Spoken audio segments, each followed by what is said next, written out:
In life, it's never the grand moments that change everything but the small choices we make when no one is watching. Today, I want to share a quiet, tragic story of a man who thought he was chasing love, but in the end, only found himself.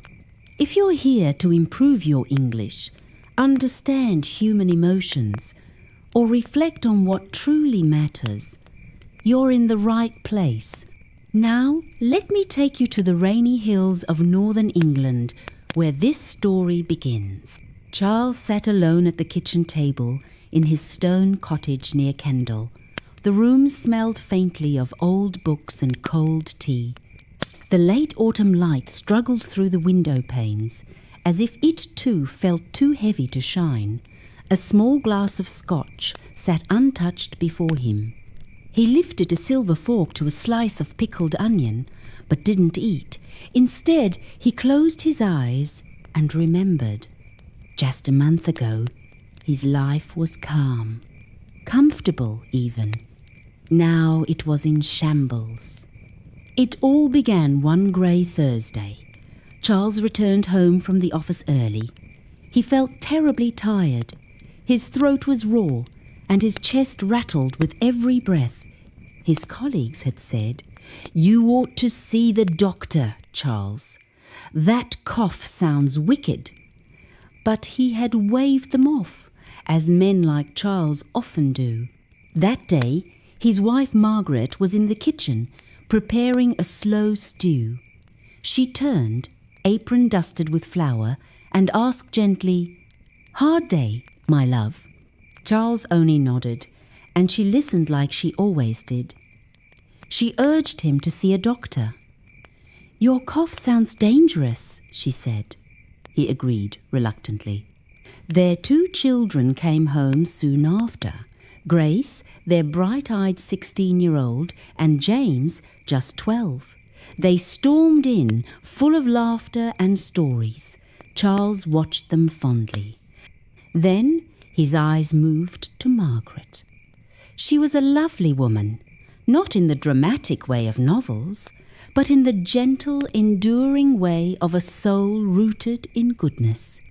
Charles felt fortunate. The next day, the clinic sent him for a chest X-ray. The results? Pneumonia. He had to be hospitalized. Charles sighed but complied. His hospital room was small, with a narrow window overlooking a sycamore tree. He brought a book, but couldn't focus. Then she walked in. "Mr. Langford," came the soft voice, a nurse no older than 30. Her name was Eliza, and she looked like she'd stepped out of a watercolour painting. No makeup, soft blue eyes, and an effortless grace. She smiled, kind but professional. "Doctor says you need rest, medicine, and no nonsense," she said lightly. Charles didn't hear the words. He only saw her. 5 days passed. Eliza came and went. Charles's thoughts became confused, fascinated. He learned she was married. Her husband, Tom, sometimes waited outside with a motorcycle helmet under his arm. Charles, from behind the curtain, watched them leave together. A strange jealousy bloomed. On his final day, he said, "Might I have your number? Only in case I need medical advice." Eliza hesitated, then scribbled it down. "Only for emergencies," she said. At home, Margaret hugged him. She smelled of rosemary and patience, but Charles was distracted. He couldn't stop thinking about Eliza. A week later, he rang her. "I need some vitamin injections," he lied. "Can you help me at home? I'll pay." Eliza replied, "You could get that at the clinic." "I'd feel more comfortable with you," he said. After a pause, she agreed. Charles timed her visit for when Margaret was out with the children. When Eliza arrived, he didn't waste a second. He kissed her. Eliza pulled away, shocked. "What are you doing?" she gasped. And then the door creaked open. Margaret had returned early. A headache had cut her errands short. She saw them. She didn't shout. She didn't weep.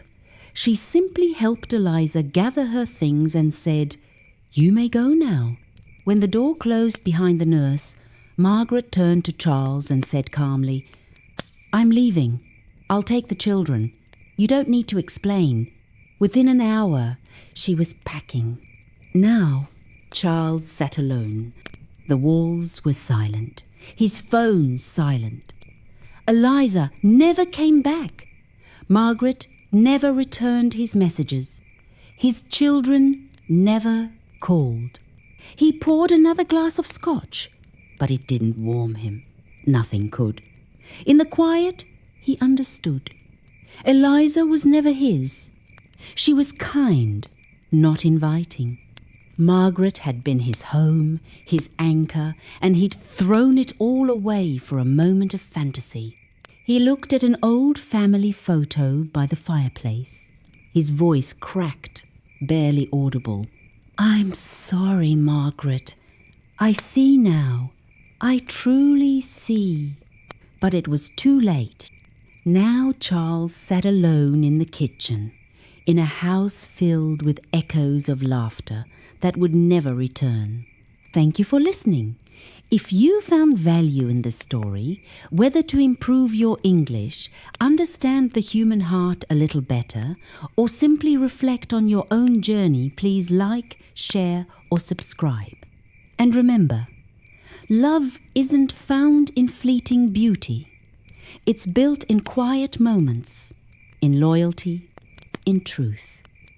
Until next time, I'm Chaterine Whitmore, and this was a story worth remembering.